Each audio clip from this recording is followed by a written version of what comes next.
suites and... Woohoo!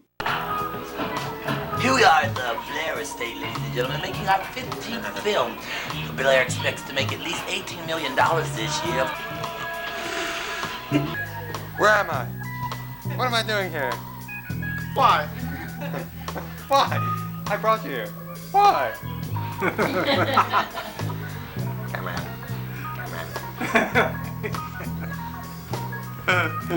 Yeah, when you're laughing, you're next to God. It was a really exciting time period because, I was living in Philly. Blair went out to California first. As I mentioned, Steps won a lot of awards, and suddenly there was hope and energy and creative juices and ideas flowing, and we thought, as many young people do at that age, that you can accomplish anything, and that all we had to do was make an effort, and we would come up with some kind of masterpiece. I guess not so much at the time, but looking back, it was, destiny. What's the chances? And I've never, honest to God, Blair, it's not like something that I've ever done ever again. I think it was like the first time I met you, I was like, I think I'm a vampire, and that was your whole, the whole thing that you wanted to check out. Like, really? Yeah, I do. I think I might be, I don't think I'm a vampire, but I think I might have it in my blood somewhere. My audition consisted basically of Blair calling me and saying, okay, well, I just want to meet you. Where do you want to meet? Like, there was no casting, no office, no, like, I already had the job. I didn't know it, but I felt a little nervous, like, hey, I don't know this guy. I don't even want him to know where I live. So I told him to meet me at a muffin shop, a muffin shop, that is, around the corner from where I lived. Okay. What is the loudest sound in the universe? Two skeletons fucking on a tin roof.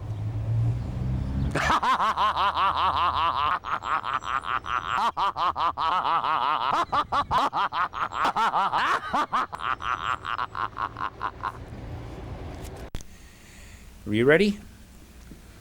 Just to show you how important this occasion is to me, I decided to drop everything and videotape this message for you. I'm even holding this dumb microphone in my hand so you don't miss a word. Anyway, I immediately canceled my lunch with Steven Spielberg. I had my secretary tell Robert De Niro he'd have to finish rehearsing without any more help from me. And as you can imagine, it was a bit more difficult with Sharon Stone. She hates being stood up at the last minute, but when I told her who this tape was for, I think she understood. I worked for Stan, and I would come into work and I play pinball, Spider-Man pinball in his office, and we'd go out to lunch some days in his Rolls Royce. We'd go out to the Friars Club and say hello to Milton Berle and things like that. It was kind of a weird old Hollywood world. But I was working for Stanley, and Blair was working for Frank Miller, who was a very famous comic book artist. And through my connection with Stan, he was asked to be in the film, and he accepted. And through Blair's connection, Frank Miller was asked to be in the film. And we shot a few days with Stan at our house, which was in Venice, where I lived with Blair and the other people that I drove out to California with. And we shot, again, we dismantled the house and set up like a college-type office. Give up on your thesis already? Ha ha! Jim, Grace! Who's been through my things? You're not supposed to be home for 3 more months! I know. Stan was a great guy who had so much energy, and I actually was very, very much inspired by Stan and learned a lot from him. I think when I worked for him, he was something like 74 years old, but would be like a little kid. He'd come rushing into the office and be like, oh boy, I just got the new People magazine, and it just was always excited about everything, and everything was fascinating and new and wonderful, and it's actually really good to see you, Stan. Good to see me? Why aren't you in Alaska? I'm not ready to talk about it just now. Horseshit. Now slow down, and I want an explanation. Why didn't you contact me before you left Seward? Why aren't you back there with those Indians? Yeah, James. And it was a real hoot. Stan was fun. Like, I think sometimes he would be looking at the wrong person. Like, he was supposed to be looking at me over here, but he'd be like, why aren't you up there with those Indians? And looking at the wrong person. Blair later had to kind of edit around that, but his energy was certainly highly watchable and entertaining. And Anyway, I could go on, and you are undoubtedly afraid that I will. So let me just close by saying that wherever you go, whatever you do, I wish you many, many more years of luck, love, and happiness. Excelsior!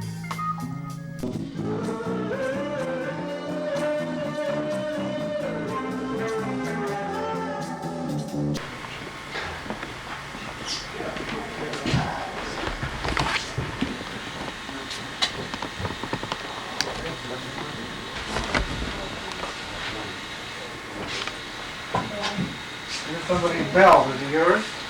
oh no, I think it's Blair's. I don't think he's using it there. Just dropping it. Well, hello. Are we ready, Baron? Yeah. Stand by. Go! Quiet. Yeah, I gotcha.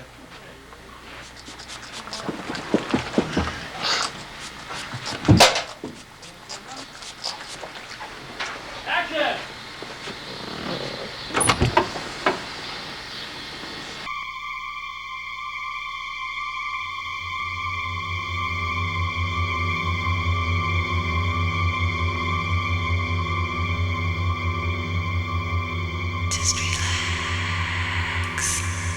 Anything on that? Okay, hey, we got some live action.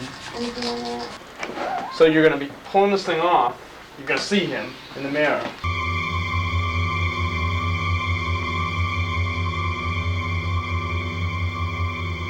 They're heavy. They're heavy, man. I can feel it. All right, if you say so. Doesn't look like we should it to get me, some spoons or something. These are too heavy to throw, don't you think? There wouldn't be spoons in an embalming room.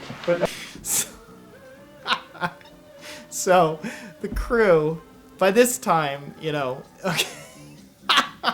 Okay, by the time of the road trip to New Jersey, and where everybody's on board, we're all happening. So by the time we go to film all this, we've read the script, and we're thinking, man. No.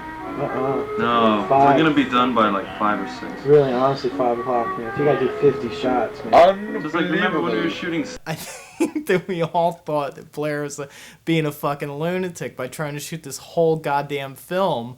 And we kind of we all got together, and in the middle of the night, we woke up. This is what we have to do for Blair. We have to confront him and say, hey, you know what? Maybe you'd be better off shooting a trailer, man. And we could be done this weekend. And we were certain, in the middle of the night, that this was the right answer, that he should not go forward shooting this film. After an hour of talking about this, we decide to go up and knock on his door. Hey. We wait a minute, no answer. Door, what's up, guys? What's going on? Yo, Blair, you don't do this. Just, start and make a demo reel. Make some kind of a montage of all the footage, and we can, then you can look to gain money, you're spending your money. How can you go forward with this project without the financing? Before you could even get it out, it was just the look on his face is like, are you fucking guys nuts, man? Get out of here. I gotta get at least 2 hours of sleep before I wake up and prep the next thing. Blair had he knew that shit was just gonna either happen or not happen. Those were the two options.